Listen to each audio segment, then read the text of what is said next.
Hello students, welcome back to my channel. आज हम class 10th की एक्सरसाइज 6.1 करेंगे। तो देखिए, fill in the blanks using the correct word given in the bracket.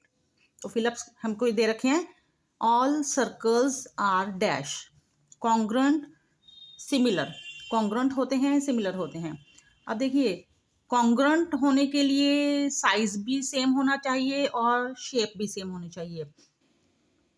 तो सभी, अगर ऑल सर्कल्स की बात हो जाए तो उसमें छोटे सर्कल्स भी आ जाते हैं। अब देखिए, जैसे ये मान लीजिए एक सर्कल ये छोटा बना दिया, ऑल सर्कल्स में तो कोई भी आ गया, एक थोड़ा और बड़ा बना दिया, थोड़ा और बड़ा बना दिया, तो ऑल सर्कल्स में तो कुछ भी आ सकता है। तो ये सारे क्या हैं, ये कॉन्ग्रुएंट तो नहीं हो सकते क्योंकि इनका शेप तो एक जैसा है लेकिन साइज एक जैसा नहीं है।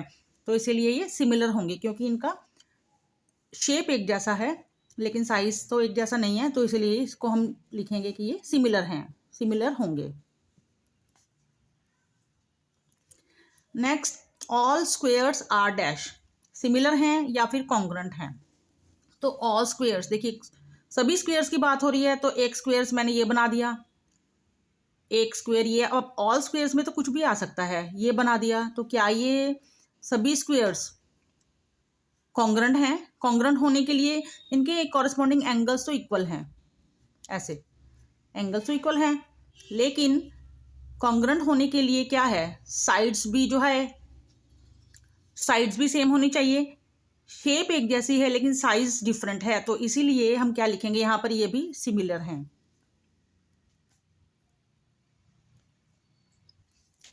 All dash triangles are similar, कौन से ट्रायंगल सिमिलर होंगे?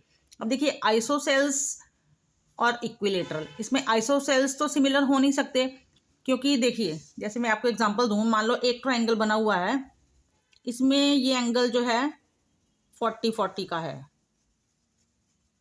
आइसोसेल्स है। एक ट्रायंगल कोई और बना हुआ है और यहाँ पर ये एंगल 50 का है और ये एंगल 50 का है, तो कॉरस्पॉन्डिंग एंगल्स तो अलग हो जाएंगे।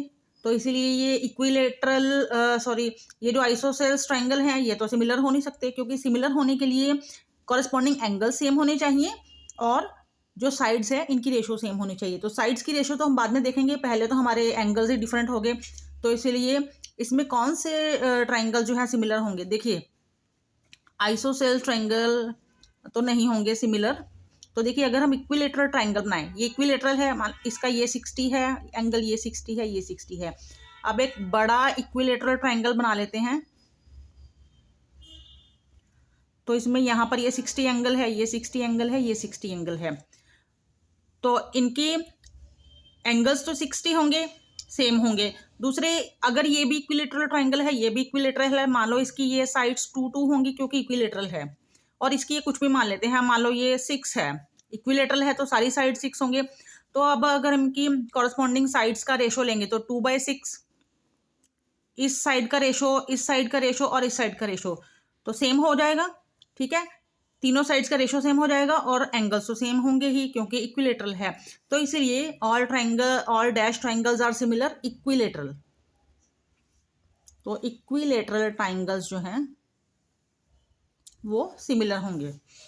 नेक्स्ट है, two polygons of the same number of sides are similar, कि दो पॉलीगन्स जो हैं उनकी सेम नंबर ऑफ साइड्स हैं वो सिमिलर होंगे। कब? If their corresponding angles are dash and their corresponding sides are dash. तो दो पॉलीगन्स हैं, उनकी सेम साइड्स हैं, मान लो दोनों ट्राइंगल्स हैं, मान लो अगर दोनों ट्राइंगल्स भी हैं तो उनकी कॉरस्पॉन्डिंग एंगल्स क्या होने चाहिए, वो इक्वल होने चाहिए।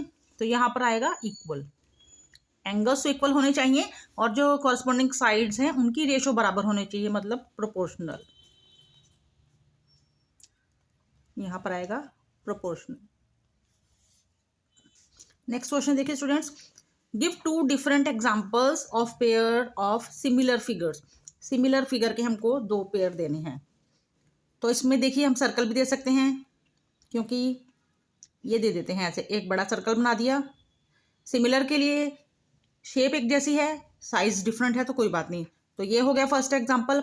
और एक और दे देते हैं, तो स्क्वायर, क्योंकि स्क्वायर के चारों एंगल्स जो हैं वो 90 होंगे और साइड्स भी, साइड्स का जो है रेशो वो भी सेम होगा। तो ये 2 एग्जाम्पल हो गए सिमिलर फिगर के। अब है नॉन सिमिलर फिगर्स। तो नॉन सिमिलर फिगर्स के लिए नॉन सिमिलर फिगर्स के लिए स्टूडेंट्स हम इस तरह से दे सकते हैं। देखिए, एक हमने रेक्टेंगल दे दिया, इसमें एंगल्स तो 90 हैं, और एक दे देते हैं हम स्क्वायर, एंगल सेम है। या फिर इसको ऐसे कह सकते हैं कि मान लीजिए ये है 4, इनकी साइड्स डिफरेंट हैं, ये 3 है, ये भी 3 है, और ये भी 4 है। और ये वाला जो ट्राइंगल है, सॉरी ये जो है रेक्टेंगल, इसकी हम साइड दे देते हैं, ये है 3.5 है, ये है 3.5, ये है 3, और ये है 3। तो ये हो गया आपका सेकंड पार्ट के लिए 2 डिफरेंट एग्जांपल्स, और ये हो गए फर्स्ट पार्ट के लिए एग्जांपल्स। आपने 2 रेक्टेंगल बना दिए, उनकी साइड्स, उनके एंगल्स तो सेम हैं, बट उनकी साइड्स की रेशो सेम नहीं होगी। क्योंकि देखिए, ये अगर इस वाली साइड्स की रेशो निकालेंगे वो तो सेम आएगी, बट इस साइड की रेशो जो है सेम नहीं आएगी, क्योंकि सभी साइड्स की रेशो जो है सेम होनी चाहिए। नेक्स्ट क्वेश्चन देखिए students, third question, state whether the following quadrilaterals are similar और नॉट। तो देखो, 2 क्वाड्रिलेटरल हमें दिए हैं, इनको बताना है सिमिलर है या नहीं है। देखिए, इनकी अगर साइड्स का रेशो निकालें 1.5/3, 1.5/3 कॉरेस्पॉन्डिंग साइड्स, तो इनकी रेशो क्या है, सेम आएगी। बट इनके एंगल्स क्या हैं, देखिए यहाँ 90 के एंगल्स बने हुए हैं, और ये हमको दिख रहा है कि ये 90 के एंगल नहीं है, तो एंगल सेम नहीं होंगे। तो इसका आंसर हम लिखेंगे नो, क्योंकि साइड्स की रेशो तो जब हम निकालेंगे वो सेम आएगी। बट सबसे पहले अगर हम एंगल्स को देखें, एंगल्स अलग आ रहे हैं, एंगल्स डिफरेंट आ रहे हैं, तो हमें साइड्स की रेशो निकालने की जरूरत ही नहीं है, तो हम इसका आंसर दे देंगे नो। तो यहाँ पर स्टूडेंट्स हमारी 6.1 एक्सरसाइज खत्म हो गई है। तो अगर आपको अच्छे से समझ में आई है तो लाइक जरूर करना, चैनल को सब्सक्राइब जरूर करना। मिलेंगे नेक्स्ट वीडियो में, तब तक के लिए बाय।